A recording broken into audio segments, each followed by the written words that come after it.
Hey guys. So, this week we're going back in time to stop Elspeth from killing Xenagos. But I'm not dead!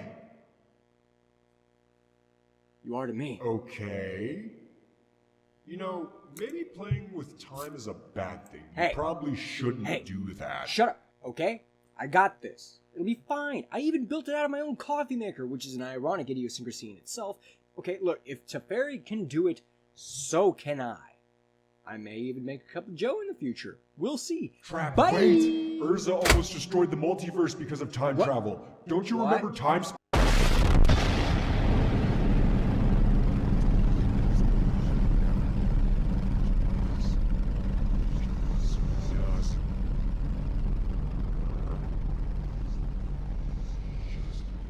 Oh, man, what the Nix just happened? Did I just break the time stream? Well, this is great. Now, how am I supposed to get coffee grinds? Well, looks like I'll have to read Time Spiral in order to fix time. Hey, this is really spiraled out of control. Roll it! So, the Time Spiral event is the kind of cataclysmic event you need to start from now and work your way back to in order to understand how much weight the event holds.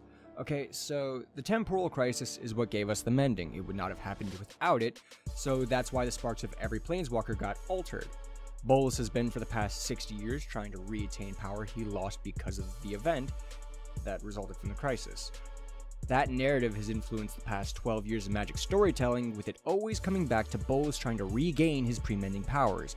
For the record, it's easy to say that planeswalkers back then were gods because, well, they were.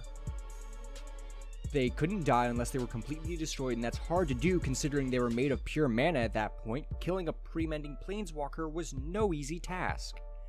Much less getting past what the walker would be capable of, they could bring anything with them during a planeswalk. They were stupidly strong. The event is the reason why Teferi lost his spark and how we lost some really good planeswalkers like Windgrace, Jeska, Freyalise, and the always fun to say, Leshrac. The marks of the temporal crisis are everywhere if you look hard enough at the narrative we have taken the past 12 years since the release of Time Spiral. Now, with all that out of the way, let's get into the crisis itself, shall we? It all started with an explosion, to be specific the Silex blast that Urza unleashed in order to end the Brothers' War. That massive explosion rocked the plane not just physically, but temporally. That's a word, right? Temporally? But whatever. The blast itself caused the first time rift. The second was again caused by Urza and his time machine exploding at Talaria, sundering the college and destroying the lives of numerous students. The next wasn't Urza's fault, though. It happened during the Wrathy Overlay event in Urborg. That put the stronghold in an island volcano, because if you want an evil lair, well, you put it in the volcano, of course. Next, we have Keld, where the Sky Shroud Forest was overlaid. Then finally, we have the ones in Zhalfir and Shiv, where Teferi phased out both places out of the time stream to protect them from the Phyrexians. Of course, many other rifts also appeared above places of significant history, like the ones in Madara, Otaria, and Yavimaya. There is one last factor I'd like to introduce to this, though. Corona's impact on the plane was big. She was the avatar of the plane's mana. When Sash and Waistcoat killed her, regardless of how ridiculous their names are, the mana on the plane changed, making it harder to get a hold of and cutting it off from the land. Killing it and making the time rifts more volatile as well. So, there are all the rifts and why they're so detrimental. But what set them off? The rifts started absorbing mana from the plane, causing droughts that wreaked all kinds of havoc. It left the world barren and toxic. For whatever reason, the rifts connected Dominaria to alternate versions of the plane, so it was kind of like vacuums were sucking the mana out of this Dominaria into another Dominaria. Either way, I'm getting flashbacks to Spaceballs. So, with all these rifts open to other Dominarias and things coming through those rifts, and the rifts itself killing Dominaria, I think it's safe to say they had to go. Closing the rifts would be no easy feat. The only way to close the rifts would be by sacrificing Planeswalker Sparks. Which brings us to the sealing of the rift. Let's start with the Talarian rift. Karn was sent back in time to close the rift, which he did. But in the rift, Karn saw something and it horrified him. He promptly fled into the multiverse, heading straight for Argentum. The rift in Urborg was sealed by Lord Windgrace, a former member of the Nine Titans, and the Panther King of Urborg.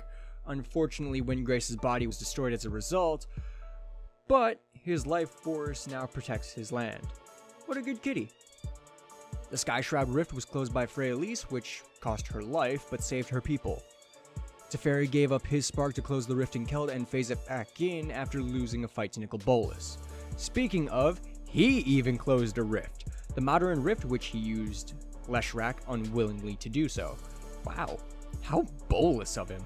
Jessica closed 3 rifts. So, the first was in Yavimaya, losing her spark and almost killing Moltani. She also closed the Zalfiran Rift using Radha's latent spark and life force to do so. Sadly, Teferi couldn't phase Zalfir back in on time, and Zalfir was lost to the time stream. The last rift was closed in Notario by Jessica, where she gave her life to save the plane.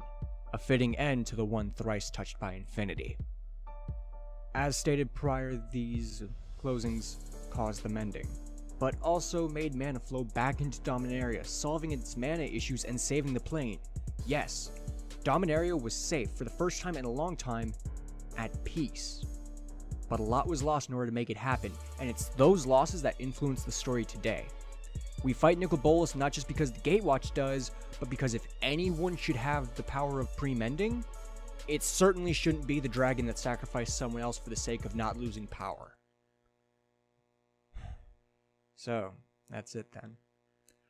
I have to sacrifice my own spark to save time?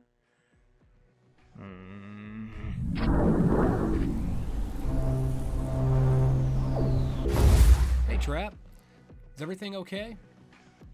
I heard your voice effects go weird and I'm kinda concerned. No, everything's fine. Here, come here and I'll show you. Alright, wait, what are you doing? I regret nothing. What? I never said I deserve pre-mending power. Anyway, thank you all so much for watching. I really appreciate it. Feel free to like, comment, and subscribe. May Lotus watch over you. How long was I in that time rift, by the way? 4 weeks!